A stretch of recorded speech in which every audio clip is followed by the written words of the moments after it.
ओम नमो भगवते वासुदेवाय। ओम नमो भगवते वासुदेवाय। ओम नमो भगवते वासुदेवाय। ओम नमो भगवते वासुदेवाय। नारायणं नमस्कृत्य नारायण नमस्कृत्य नरं चैव नरोत्तमं नरं चैव नरोत्तमं देवीं सरस्वतीं व्यासं देवीं सरस्वतीं व्यासं ततो जयमुदीरये। ततो जयमुदीरये।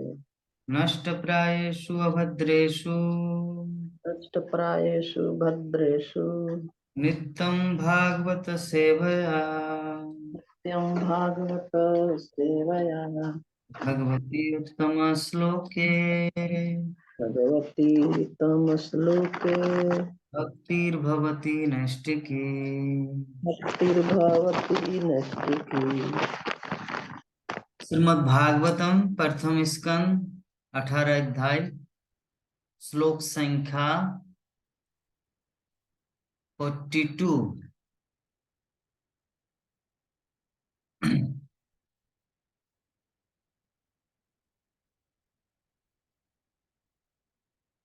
नभे निर्भर नर देवं पराक्रम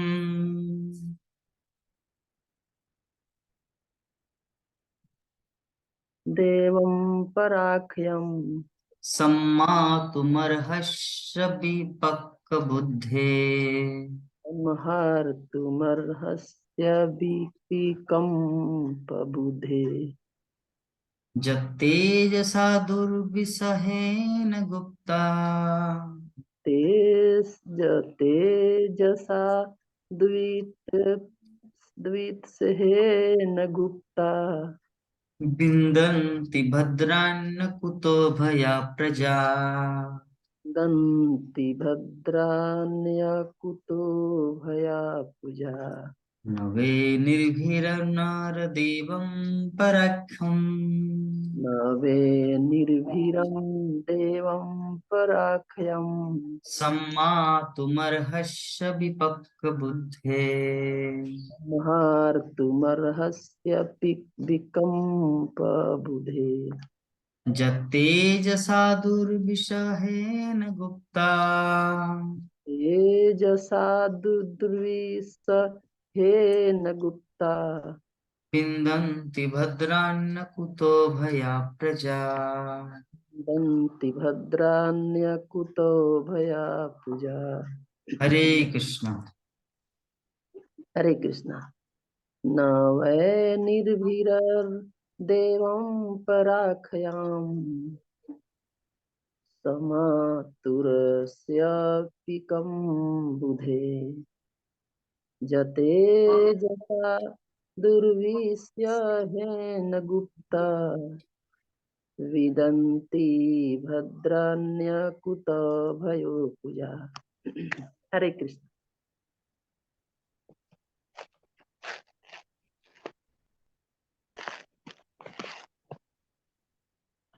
पढ़े प्रभु जी। जी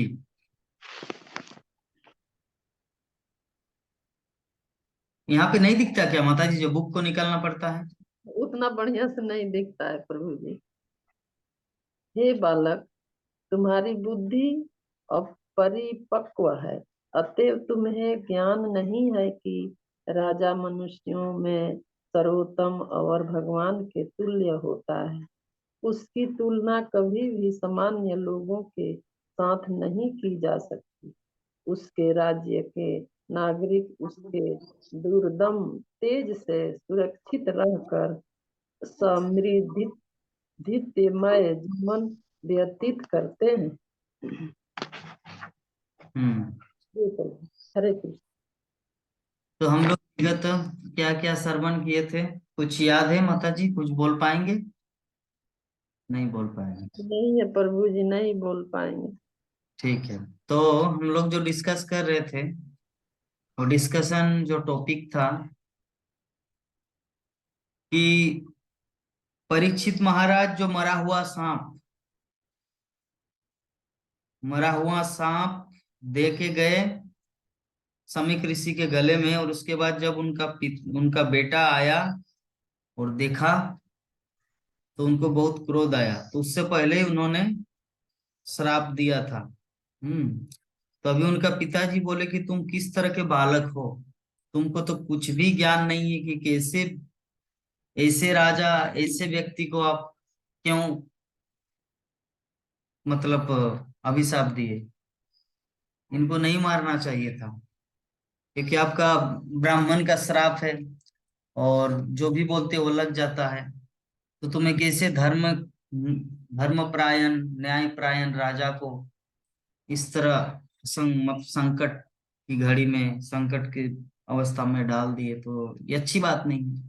तो इस प्रकार उनका पिता समीक ऋषि श्रृंगी ऋषि को बहुत ही डांट रहे हैं और फटकार रहे हैं कि तुमको ब्राह्मण बनने के योग्य, तुम्हारे पास कुछ भी क्वालिटी नहीं, तुम अपरिपक्व हो, तुम्हें ज्ञान भी नहीं है कि राजा जो होते हैं वो मनुष्य में सर्वोत्तम होता है, भगवान के तुल्य होता है, उसकी तुलना कभी भी किसी भी सामान्य लोगों के साथ नहीं की जा सकती।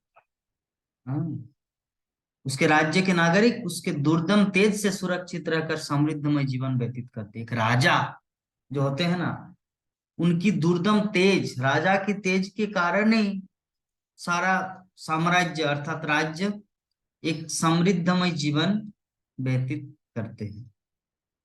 अलक्ष्यमाने नरदेव नाम्नी रथांगपाना वयमंकलोका तदा हि चोर प्रचुरो विनक्ष तरक्ष्यमानो विवरूथ भक्षणा।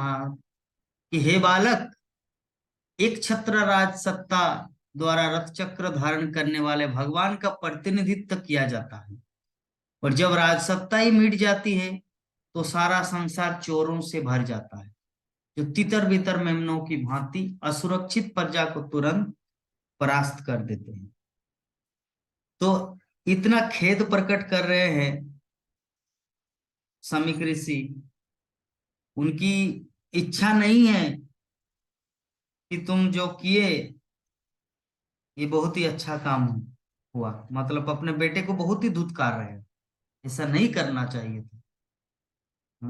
तो ऐसे होता है पिता, पिता को सर्वदा अपने पुत्र का गलती को देखना है, नोट धृतराष्ट्र की तरह गलती करता ही जा रहे, गलती करता ही जा रहे, और धृतराष्ट्र आंख बंद करके अंधा होके बैठा हुआ है। नहीं, पिता को कभी भी धृतराष्ट्र की तरह नहीं बनना चाहिए, पिता को समीक ऋषि की तरह बनना चाहिए। जो पुत्र गलती भी करता है तो उनको सुधारने का या उनको डांटना है, और सच में डांट रहे हैं समीक ऋषि, यहाँ पर डांट रहे हैं अपने पुत्र को। गलती करेगा मतलब डांट खाना है। तो हम लोग यहाँ पे जो देख रहे हैं, आगे वर्णन किया जा रहा है, श्रील प्रभुपाद तात्पर्य में लिख रहे हैं कि श्रीमद् भागवत के अनुसार, श्रीमद् भागवत जो है इस समस्त वेद वेदांत साहित्य ग्रंथों का सार है। तो श्रीमद् भागवतम के अनुसार जो एक छत्र राजा होते हैं ना, वो परमेश्वर का प्रतिनिधित्व, परमेश्वर मतलब भगवान श्री कृष्ण का प्रतिनिधित्व करता है। हम्म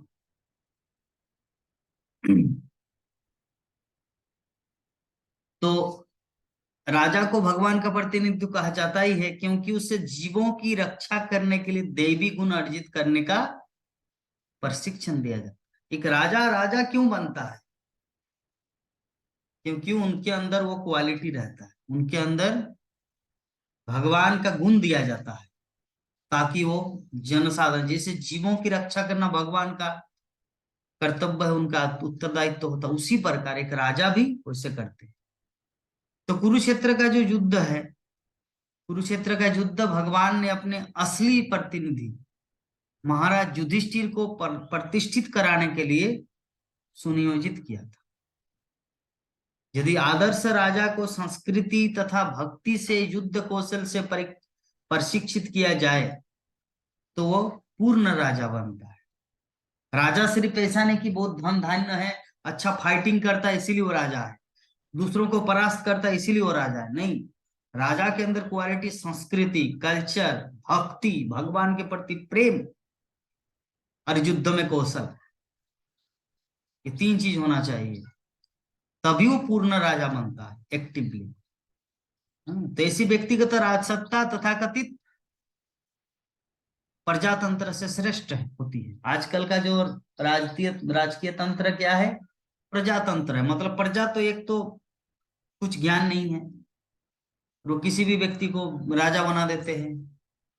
शास्त्रीय आदेशों अनुसार राजा का कर्तव्य क्या है क्या नहीं है सब कुछ शास्त्रों में दिया गया है।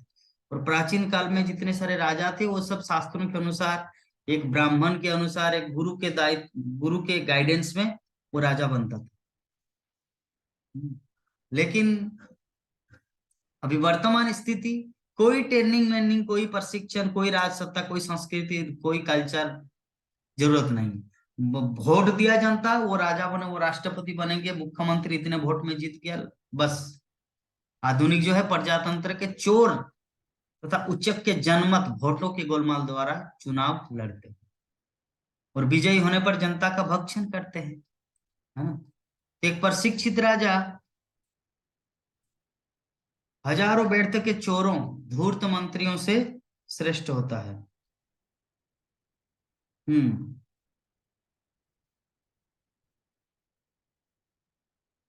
तो यहाँ पर जो संकेत दिया गया कि महाराज परीक्षित के से एक छत्र राज्य के उखड़ने से जनता पर कलिजुग के प्रहारों के द्वारा उनके जो कलिजुग का प्रहार का द्वार खुल जाएगा।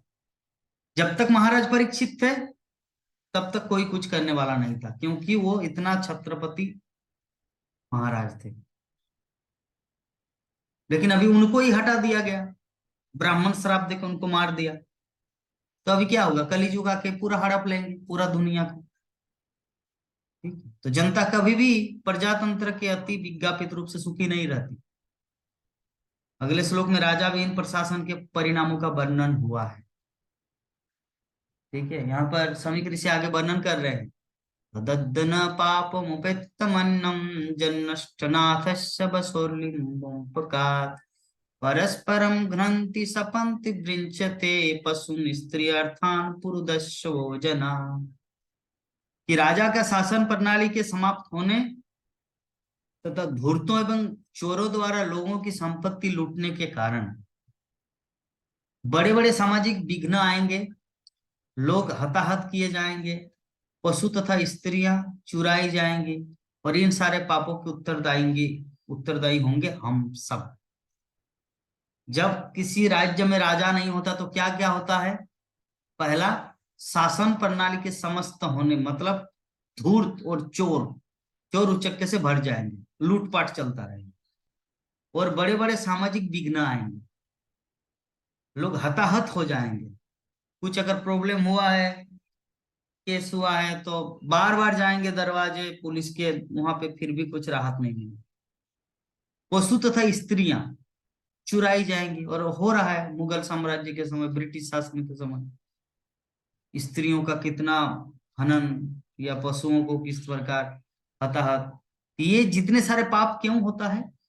एक अच्छे राजा ना होने। तो समीक ऋषि अपने बेटे को बोल रहा है, श्रृंग ऋषि को, इन सब के उत्तरदायित्व तो होंगे हम सब। हम सब होंगे। तो इसीलिए यहाँ पर बताया गया इस श्लोक में एक शब्द है न, मतलब हम। ये जो शब्द है बहुत ही महत्वपूर्ण है। राजतंत्रीय शासन का अंत करने के लिए ब्राह्मणों को एक समुदाय के रूप में जिम्मेदार बताकर मुनि ठीक ही कर रहे कि इस प्रकार जो तथाकथित प्रजातंत्रियों का अवसर दिया जा रहा है, जो सामान्यतः जनता की संपत्ति के लुटेरे होते हैं। ये तथाकथित प्रजातंत्री लोग जनता की संपन्नता का उत्तरदायित्व लिए बिना प्रशासनिक तंत्र को हथिया लेते हैं। सारे व्यक्ति निजी तृप्ति के लिए पद हथिया लेते हैं, और इस तरह एक राजा के स्थान पर जनता से कर वसूलने के कई राजा बन जाते हैं। तो यहाँ पर भविष्यवाणी की गई है कि अच्छी राजकीय सरकार न होने से प्रत्येक व्यक्ति धन, पशु, स्त्रियों इत्यादि को लूटकर अन्यों के लिए विघ्न खड़े करता रहे। तो यहाँ पे जैसे मान लीजिए एक राजा अगर होगा, तो एक राजा होने से क्या है ना, उनका एक ही शासन चलेगा। लेकिन जब जो राजा अभी क्या है ना, मंत्री है, राज्यपाल है, प्रधानमंत्री है, मुख्यमंत्री है, सचिव है, कितना कुछ है, तो जिसके कारण कोई एक व्यक्ति अगर कुछ, राजा अगर प्रधानमंत्री डिसीजन लेना भी चाहे तो इतने सारे लोग इस प्रकार वो चाहेंगे फिर भी नहीं होने, क्योंकि इतने सारे राजा है। तो शिल प्रभुपाद वही चीज बोलना चाह रहे, समीक ऋषि वही चीज श्रृंग ऋषि को बोलना चाह रहे हैं। एक राजा अगर अच्छा होगा तो वो अपने बल से, अपने शासन से कोई भी व्यक्ति कुछ अगर गलत काम करे तो उनको सजा दे सकते हैं। लेकिन अगर सभी राजा है तो कौन किसको सजा देंगे। तो इसीलिए एक अच्छे शासक या अच्छे राजा जब नहीं होता संसार में, तब प्रॉब्लम फेस करना पड़ता है। तदाज धर्म प्रविलीयते निनाम वर्णाश्रमाचार युतस्त्रियमय ततोर्थ कामाभिनिवेशितात्मनाम सुनाम कपीनामिव वर्ण संकर। उसके बाद क्या होगा, समय ऋषि बोल रहे हैं कि उस समय सामान्य लोग जाति अर्थात वर्ण तथा समाज व्यवस्था, आश्रम के गुणात्मक कार्यों के रूप में प्रगतिशील सभ्यता के मार्ग से तथा वैदिक आदेशों से धीरे धीरे गिर जाएंगे। इस प्रकार वो इंद्रिय तृप्ति के निमित्त आर्थिक विकास के प्रति अधिक आकृष्ट होंगे, जिसके फलस्वरूप कुत्तों तथा बंदरों के स्तर की अवांछित जनसंख्या को बढ़ावा मिले। मनुष्य शरीर, मनुष्य जन्म नहीं लेगा, मनुष्य जन्म लेगा, उनका आचरण कुत्ता और बिल्ली बंदर जैसा होगा। क्योंकि जब वर्णाश्रम सिस्टम नहीं रहता तो प्रगतिशील जो सभ्यता है, सभ्यता के मार्ग, सब वैदिक आदेश जो है, धीरे धीरे व्यक्ति उन्नति के शिखर में जाते हैं, मनुष्य जीवन की सार्थकता। लेकिन जब कोई वर्णाश्रम धर्म का पालन नहीं करते तो क्या होता है, वो धीरे धीरे नीचे गिर जाते हैं। और नीचे जब गिर जाते हैं, इस प्रकार वो इंद्रिय तृप्ति के निमित्त आर्थिक विकास के प्रति अधिक आकृष्ट होंगे। वो क्या करेंगे, एक सेकंड माता जी।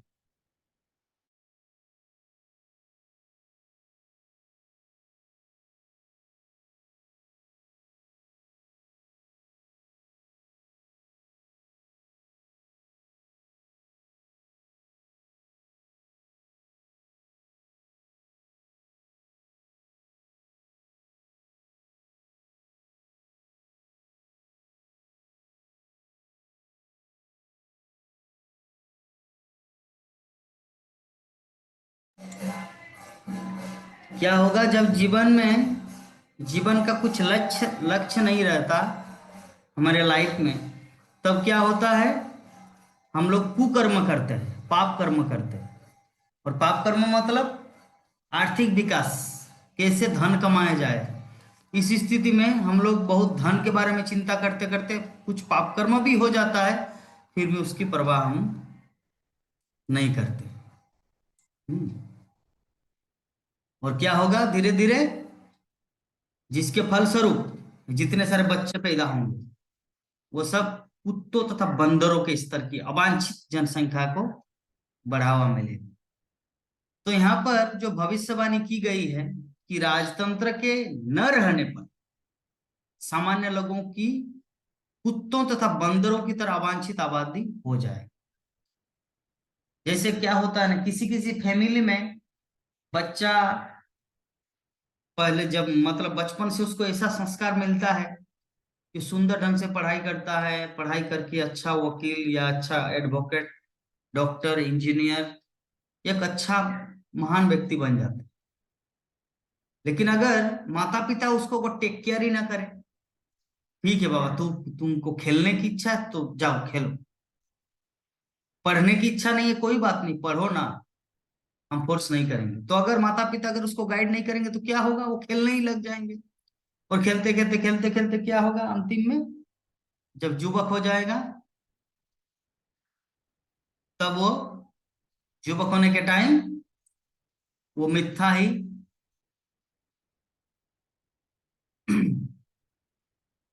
गर्वित रहेंगे कि मैं तो इतना धनी व्यक्ति हूं, मेरा पिताजी का इतना संपत्ति, अरे उनका संपत्ति लेकिन तुम्हारा क्या है, तुम्हारे पास कुछ नहीं है। तो इस प्रकार जब बचपन से हम लोगों को अच्छा गाइडेंस नहीं मिलता तब हम लोग इस तरह पथ भ्रष्ट हो जाते हैं। तो जिस तरह बंदर अत्यधिक कामुक और कुत्ते संभोग करने में निर्लज्ज होते हैं, उसी प्रकार अवैध संबंधों से उत्पन्न हुए सामान्य लोग वैदिक सदाचार तथा वर्णाश्रम धर्म से दूर भटक जाएंगे। वैदिक जीवन शैली जो है ना, आर्यों की सभ्यता का प्रगतिशील अभियान है। वैदिक जीवन, जिस जीवन में हम लोग जो भक्ति जीवन ग्रहण किए हैं, ये जीवन क्या है, आर्यों का, आर्य मतलब भारतवर्ष के महान ऋषि मुनियों का एक अभियान है, संघ है, जिसके माध्यम से हमारा मनुष्य जीवन सार्थक हो। आर्यगण वैदिक सभ्यता में प्रगतिशील होते हैं। वैदिक सभ्यता का गंतव्य क्या है, भगवान के धाम वापस जाना, जहां न मृत्यु होता है, न जन्म होता है, न जरा होता है, न बुढ़ापा होता है, न रोग होता है। तो वेद जो है ना, वैदिक शास्त्र हर एक को यही उपदेश देता है, तमसो मा ज्योतिर्गम, अंधकार में मत रहो, प्रकाश में आओ, इस भौतिक जगत में मत रहो, भगवत धाम की ओर आओ। तो गुण के आधार पर हम लोग देख रहे हैं कि वर्णों की प्रथा तथा आश्रमों का वैज्ञानिक विधि से आयोजन भगवान तथा उनके प्रतिनिधि रूप महर्षियों द्वारा किया गया। ये जो कौन ब्राह्मण है, कौन क्षत्रिय है, कौन वैश्य है, कौन शूद्र है, ये तो क्वालिटी के माध्यम से जाना जाता है, व्यक्ति का खुद का क्वालिटी, जीवन की पूर्ण शैली, भौतिक तथा आध्यात्मिक दोनों वस्तुओं के विषय में सभी प्रकार का उपदेश देते हैं वैदिक शास्त्र। तो वैदिक जीवन शैली क्या है,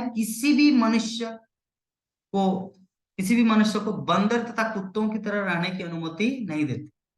बंदर कुत्ता क्या करते हैं, किसी भी रास्ते में संभोग कर लेते हैं, सेक्स एंजॉयमेंट कर लेते हैं रास्ते में, किसी का कोई निर्लज्ज, कोई लज्जा ही नहीं। तो हमारे शास्त्र बोलते कि मनुष्य को ऐसा नहीं करना चाहिए, मनुष्य का जीवन कुत्ते बंदर की तरह नहीं होना चाहिए। इंद्रिय तृप्ति तथा आर्थिक विकास की अधम सभ्यता ईश्वर विहीन या राजा से रहित जनता के द्वारा जनता के लिए कहे जाने वाले जनतंत्र का उपोत्पाद है। अतः लोगों को अपने ही द्वारा चुने गए अधम प्रशासन के लिए चू चुपड़ नहीं करना चाहिए।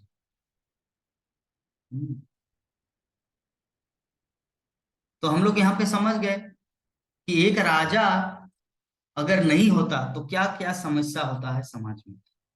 धर्मपालो नरपति, सतु सम्राट बृहच्छ्रवा, साक्षान महाभागवतो राजर्षि यमधेयक, चतुष्टश्रम योतो दीनो नेवासमुच्च पारमर्हति। सम्राट परीक्षित जो है एक पवित्र राजा है, वो अत्यंत प्रसिद्ध है और उच्च कोटि के भगवत भक्त है। वे राजाओं में संत राजर्षि हैं और उन्होंने अनेक अश्वमेध यज्ञ किए हैं। जब ऐसा राजा भूख तथा प्यास का मारा थका हारा होता है तो किसी भी तरह से साथ दिए जाने के योग्य नहीं। उनका बाप, उनका पिताजी समीक ऋषि श्रृंग ऋषि को आगे बोल रहे हैं कि जब कोई व्यक्ति थका हारा, भूखा प्यासा आपके दरबार में आए हैं और अनजान में हम लोग उसको अच्छी तरह ट्रीट नहीं कर पाए और वो क्रोध होकर चले गए या कुछ गलती कर दी, तो इसका मतलब ये नहीं कि उसको श्राप दिया जाए। श्राप नहीं देना चाहिए।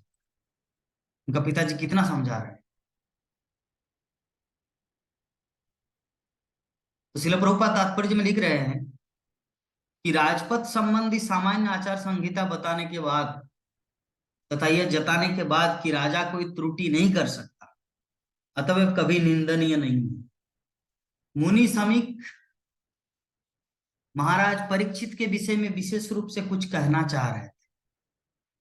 महाराज परीक्षित के विशिष्ट गुणों को यहाँ पर संक्षेप में दिया गया है। यदि राजा परीक्षित की गणना केवल राजा के रूप में की जाए तो अत्यंत विख्यात शासक थे, जिन्होंने राजा के धार्मिक नियमों के अनुसार शासन चलाया। शास्त्रों में समस्त वर्णों तथा आश्रमों के कर्तव्य बताए गए। भगवत गीता में क्षत्रिय के जिन गुणों का उल्लेख है वे सारे के सारे सम्राट परीक्षित में विद्यमान थे। वे भगवान के महान भक्त थे और स्वरूप सिद्ध व्यक्ति थे। तो ऐसे राजा को शाप देना कदापि उचित नहीं। जब वो भूख और प्यास से थका मांदा हो, इस तरह समीक ऋषि ने सब तरह से स्वीकार किया कि महाराज परीक्षित को अत्यंत अन्यायपूर्वक शाप दिया गया। यद्यपि सारे ब्राह्मण इस घटना से दूर थे, फिर भी इस ब्राह्मण बालक के बचकाना कार्य ने सारे विश्व की स्थिति बदल दी। इस प्रकार ब्राह्मण ऋषि समीक ने संसार की उत्तम व्यवस्था के अधपतन का सारा उत्तरदायित्व ग्रहण किया।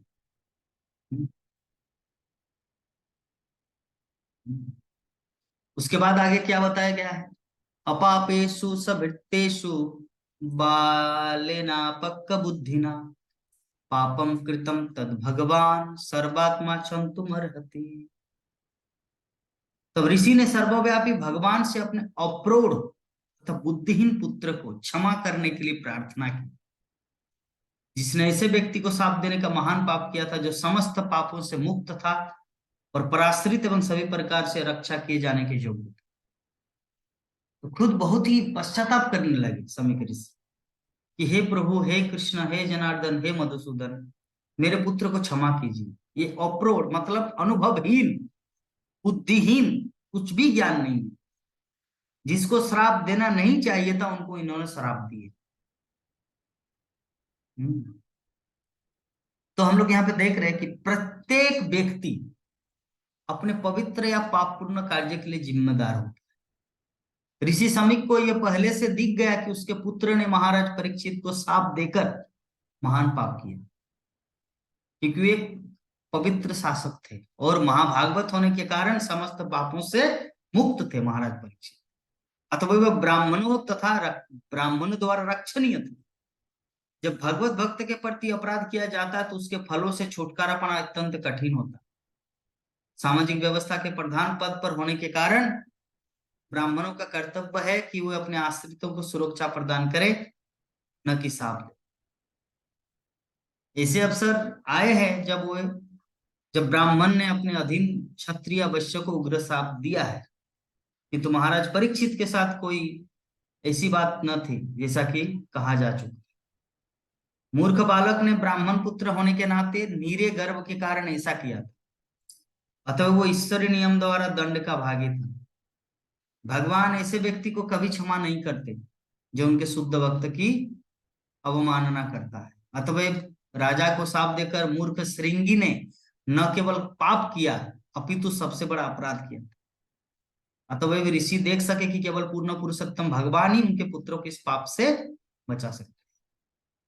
समीक ऋषि समझ गए कि मेरा बेटा जो गलती किया इसको कोई नहीं क्षमा कर सकते, अगर भगवान चाहे तो बदल सकते हैं, क्षमा कर सकते हैं। अतः वे उन्होंने क्षमा याचना के लिए सीधे भगवान से प्रार्थना की, क्योंकि भगवान ही ऐसी बात को मिटा सकते हैं जिसको बदलना असंभव होता है। ऋषि ने उस मूर्ख बालक के नाम पर क्षमा याचना की जिसमें तनिक भी बुद्धि का विकास नहीं हुआ था। तो यहाँ पर प्रश्न उठाया जा सकता है कि चूंकि ऐसे भगवान की इच्छा थी कि महाराज परीक्षित उस विषम परिस्थिति में पड़े जिससे इस जगत से उनका उद्धार हो सके, तो फिर क्यों एक ब्राह्मण बालक को इस अपराध के लिए उत्तरदायी ठहराया गया? यहाँ पे एक प्रश्न उठाया जा सकता है ना। भगवान के द्वारा ही उनको भूखा प्यासा ऐसे बन गया ताकि जाके वो ऐसा काम करे। तो जब भगवान के प्लान है तो इसमें ब्राह्मण बालक का क्या दोष है जो उन्होंने श्राप दिया? इसका उत्तर यह है कि यह अपराध एक बालक से ही हुआ था, अथवा उसे आसानी से क्षमा किया जा सकता। इस तरह पिता की प्रार्थना स्वीकार कर ली गई। लेकिन यदि यह प्रश्न उठाया जाए कि सारी ब्राह्मण जाति को सांसारिक मामलों में कली को प्रवेश देने के लिए क्यों उत्तरदायी ठहराया गया, तो इसका उत्तर बड़ा पुराण में मिलेगा। इसके अनुसार जो असुर भगवान के शत्रु थे, किंतु जो भगवान द्वारा मारे नहीं गए थे, उन्हें कलियुग का लाभ उठाने के लिए ब्राह्मण परिवारों में जन्म लेने की अनुमति देगी। कितना इंपॉर्टेंट बात है, बड़ा पुराण में बोला गया है कि ब्राह्मण जाति को सांसारिक मामलों में कली को प्रवेश देने के लिए क्यों उत्तरदायी ठहराया गया, क्यों? इसका उत्तर बड़ा पुराण में दिया गया है। क्या? कि जो असुर भगवान के शत्रु थे, किंतु जो भगवान द्वारा मारे नहीं गए थे, उन्हें कलियुग का लाभ उठाने के लिए ब्राह्मण परिवारों में जन्म लेने की अनुमति दी गई। तो परम दयालु भगवान ने उन सबों को पवित्र ब्राह्मणों के परिवार में जन्म लेने का अवसर प्रदान किया, जिससे वे मोक्ष लाभ कर सके। बात को समझ गए कितना इंपॉर्टेंट है? सत्ययुग में भगवान नृसिंहदेव, मीन अवतार, बराह अवतार, कुर्म अवतार, बहुत कुछ हुए। त्रेता युग में भगवान रामचंद्र आए, द्वापर युग में भगवान श्री कृष्ण आए। तो भगवान के बहुत सारे शत्रु है ना, तो बहुत सारे शत्रु है जो भगवान के हाथों में जिसका मृत्यु होगा वो उद्धार मोक्ष को प्राप्त करेंगे, लेकिन जिसका मृत्यु नहीं हुआ भगवान के हाथों में, तो वो कहां पर आए? वो असुर इस कलियुग में ब्राह्मण परिवार में जन्म लिए।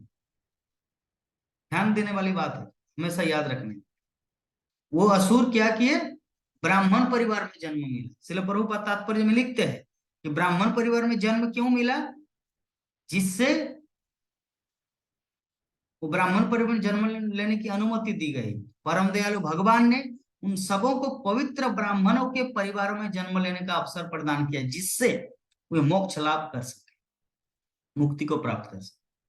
लेकिन असुरों ने इस अवसर का लाभ न उठाकर ब्राह्मण होने के गर्व से फूलकर ब्राह्मण संस्कृति का दुरुपयोग किया। इसका ज्वलंत उदाहरण समीक ऋषि का पुत्र है। इसके द्वारा ब्राह्मणों के सारे मूर्ख पुत्रों का आगाह किया जाता है कि श्रृंगी की तरह मूर्ख न बने और उस आसुरी गुणों से सदैव बचते रहे जो उनके पूर्व जीवन में, पूर्व जन्म में विद्यमान थे। तो निसंदेह भगवान ने इस मूर्ख बालक को क्षमा कर दिया, लेकिन अन्य लोग जिनके पिता समीक ऋषि जैसे नहीं है, वे महान कष्ट में पड़ते रहेंगे।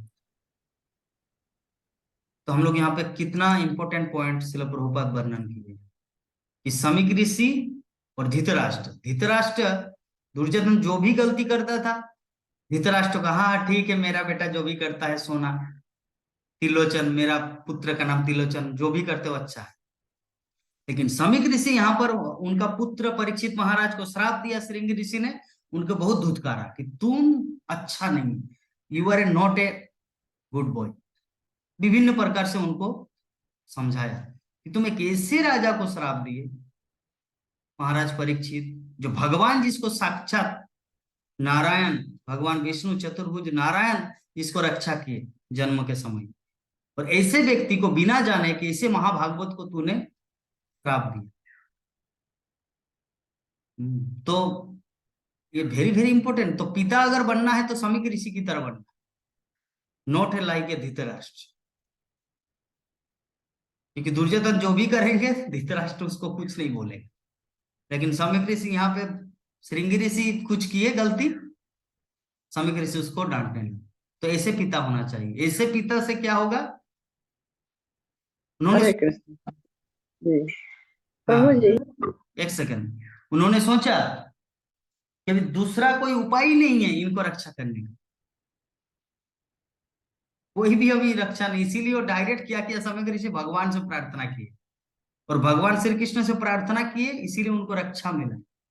अर्थात अन्यथा वो पाप नहीं किए थे, अपराध किए थे। क्योंकि परीक्षित महाराज नॉट ए ऑर्डिनरी पर्सन, साथ राजा तो है ही, भगवान का प्रतिनिधि, साथ साथ में महाभागवत, भगवान के परम भागवत। तो जो भक्तों के चरणों में किया गया पाप नहीं होता, अपराध होता है, पाप का भी बाप। तो ऐसे अपराध से व्यक्ति तो नरक जाएगा। तो समीक ऋषि समझ गए कि हे प्रभु, मेरा जो पुत्र है अनुभवहीन है, बुद्धिहीन है, इसकी रक्षा कीजिए, आप ही एकमात्र है। तो भगवान ने रक्षा इसीलिए किया। कारण क्या है? भगवान क्यों रक्षा की? क्योंकि भगवान का ही प्लान था परीक्षित महाराज को भूखा बनाना, प्यासा बनाना, समीक ऋषि के आश्रम में भेजना, श्रृंगी ऋषि द्वारा श्राप देना, फिर भागवतम का उदय होना। तो ये सब भगवान का ही प्लान था, इसीलिए भगवान श्री कृष्ण ठीक है उनको माफ कर दिया। अन्यथा अगर सीरियस मैटर अगर होता, अगर कर्म फल के अनुसार अगर परीक्षित महाराज को श्राप मिलता, तो भगवान उसको रक्षा नहीं करते।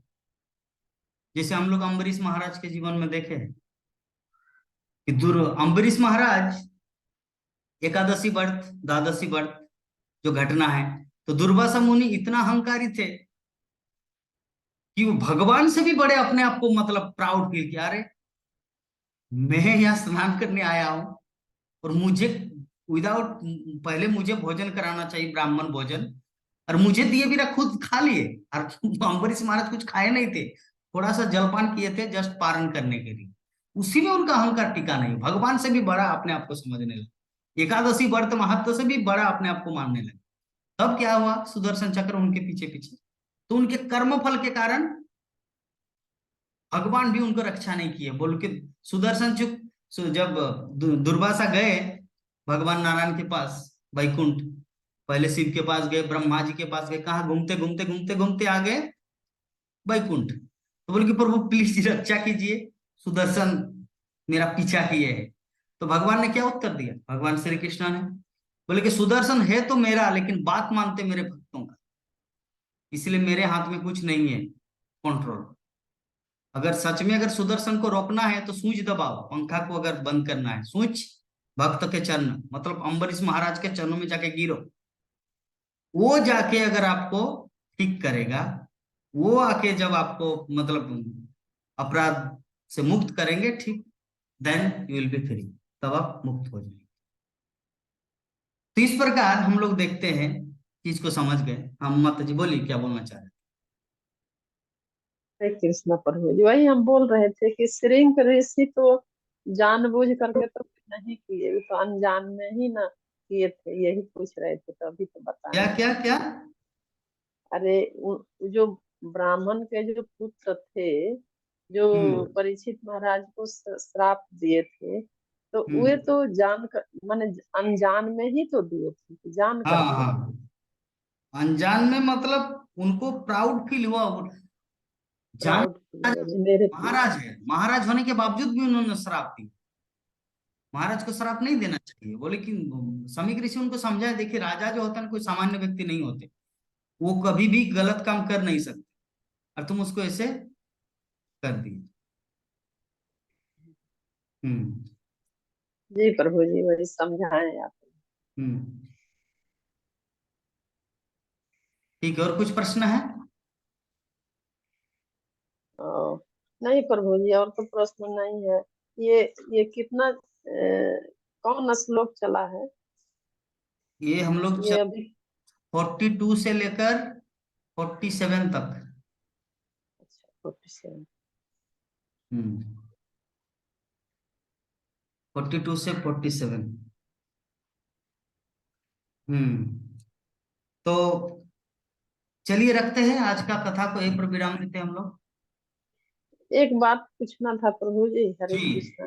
बोलिए कह माता। रहे हैं कि ये यहाँ जो इस्कॉन है, उसमें हम्म हम सोचते हैं कि अपना गोपाल जी के कुछ दिन के लिए दे आए, कोई है आपको मतलब यहाँ प्रभु जी से लोग से कोई किसी से बात करके दे देते है, हैं, हाँ पुणे में फिर है। आते आते समय फिर हम ले लेते हैं। कितना दिन रहेंगे और? बस दिसंबर लास्ट तक रहेंगे। ठीक है, तो मैं आज ही बात करता हूँ और आपको मैं कांटेक्ट नंबर दे दूंगा, आप उनसे बात कर लेना।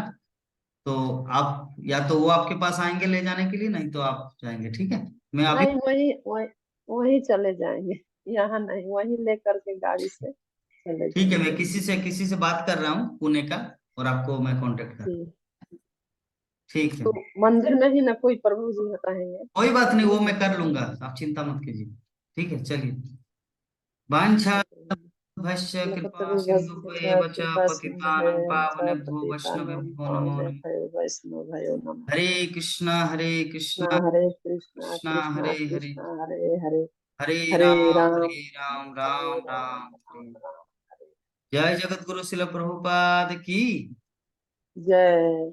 अनंत कोटि वैष्णव भक्त बिंद की। जय। अवत गौर भक्त बिंद की। जय। पिताय गौर प्रेमानंदे। हरि हरि बोल, हरि हरि बोल।